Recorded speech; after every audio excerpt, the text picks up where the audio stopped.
Welcome back to another episode of Norse Studies with Zakk.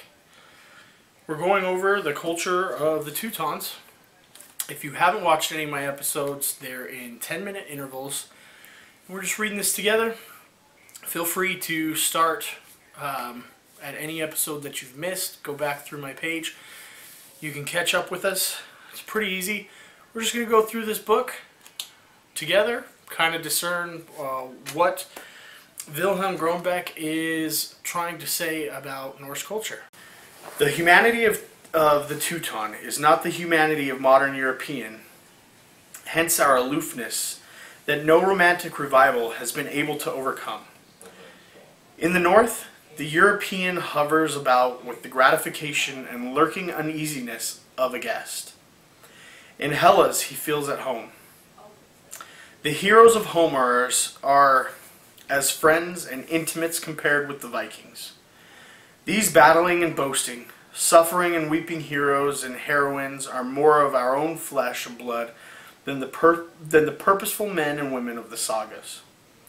We call them natural and human because they take life bit by bit, finding time to live in the moment, giving themselves up to pleasure and pain, and expressing their feelings in words. In Greece, we find men whose patriotism and self-seeking egoism and affection take a course sufficiently near our own for both to join and flow together.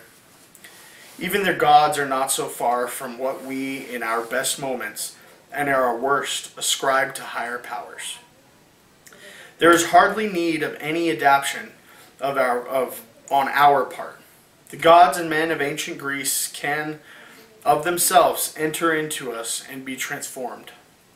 In Hellas, we would soon learn to recognize, under the alien forms, the aims of our own time, and thus, in the words of Greek poets and philosophers, we constantly catch hints that sound as a still, small voice in times of crisis. The reason is not far to seek. Our intimacy with Hellas is the familiarity of kinship. The mainstream of our thoughts and ideals flows from the south. And however far we have drifted from classic standards in many respects, our intellectual and religious history, and no less the development of economical and social Europe, have kept our course in the channel of Hellenism and Hellenistic Rome. For this reason, we regard the problems and interpretations of greed as being eminently human and vital. We are repelled by the Teutons, because their thoughts will not minister to our private needs. But this instinctive recoil at the same time explains a furtive attraction which was not exhausted by the romantic revival of the 18th and 19th centuries. The concentration of the Teutons exposes a narrowness of another kind in ourselves. Every time we are confronted with a people of another type, a stone in the foundation of our complacency is loosened. We are surprised by an uneasy feeling that our civilization does not exhaust the possibilities of life. We are led to suspect that our problems derive their poignancy from the fact that at times we mistake our own reasonings about reality for reality itself.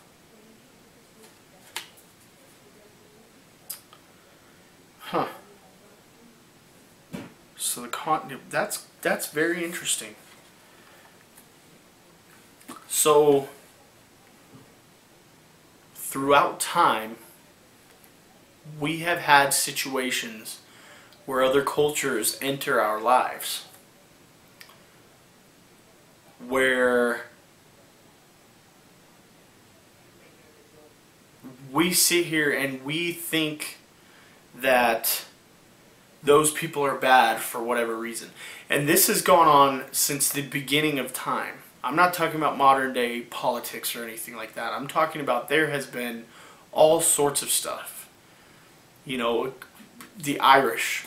You know, the Irish were, you know, the people that were coming over that everybody hated at one point.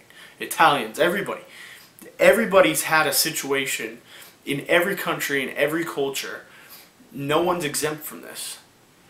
Everyone has had a situation where they were in the group that was hated by another group. And what he's saying is we mistake our own reasonings about reality for reality itself. So, everybody's trying to achieve the same things, right? Everybody wants a good life, right? But we mistake the ways to get to that good life, our goals, and I'm just talking about the ways to get there, as what reality actually is. I wish I could give a good example, right? But I can't really without getting into modern politics, because that's the thing. I don't want to get into modern politics. But he's saying our narrowness of seeing other cultures or outsiders affects the way we learn and affects the way we see our own past, right? So he's just pointing out a narrowness in our minds. And if we can open that up, maybe we'd be less narrow, is what he's saying.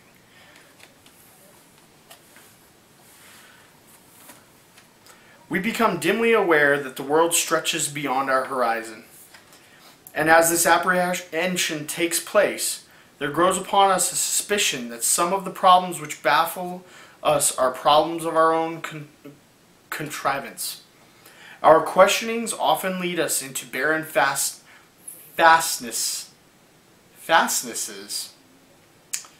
instead of releasing us into the length and breadth of eternity. And the reason may be that we are trying to make a whole of fragments, and not, as we thought, attempting to grasp what is a living whole in itself. And at last, when we learn to gaze at the world from a new point of view, revealing prospects which have been concealed from our eyes, we may perhaps find that the Hellas also contain more things, riches as well as mysteries, than are dreamt of in our philosophy. After all, we have perhaps been no less romantic of our understanding of Greece than in our misunderstanding of the Teutons and other primitive peoples. To appreciate the strength and the beauty of the culture of the ancient Teutons, we must realize, sorry folks, we're on page 12. We must realize that our harmony is fundamentally unlike all that we possess or strive for, and consequently that all our immediate praising and blaming are futile.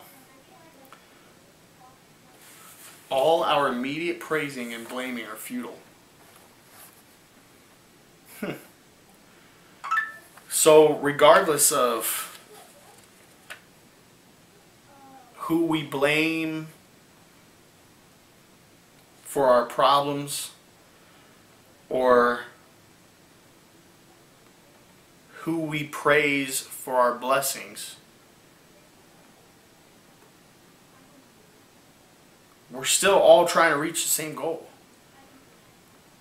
And it's futile to blame other people. It doesn't make sense to blame other people. All things considered, we have little grounds for counting ourselves better judges than the classical onlookers. In our sentimental moments, we lose ourselves in admiration of the heroism and splendid passion of our forefathers.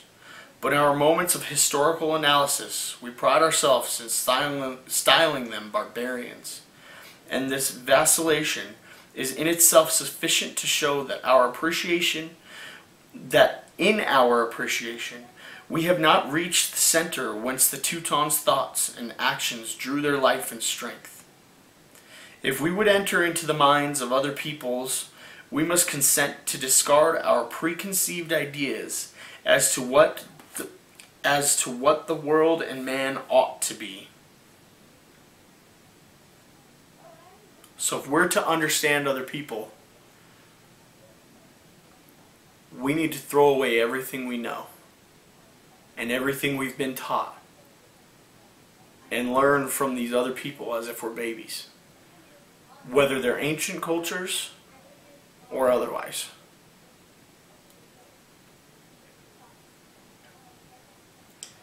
Otherwise, we just won't understand what the heck's going on, is what he's saying.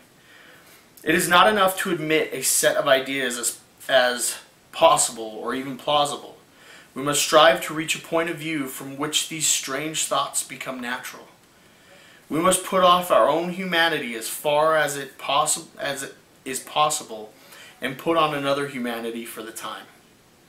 We need then to begin quietly and modestly from the foundation, as knowing nothing at all, if we would understand what it was that held the souls of these men together and made them personalities. Well, that's the end of the introduction. I'm going to stop right there. If you guys want to get something else out of these videos, if you want them to be longer, if you want them to be shorter, please comment below. Rate, comment, subscribe. It helps me out. Otherwise, we'll see you guys next time. Have a good one.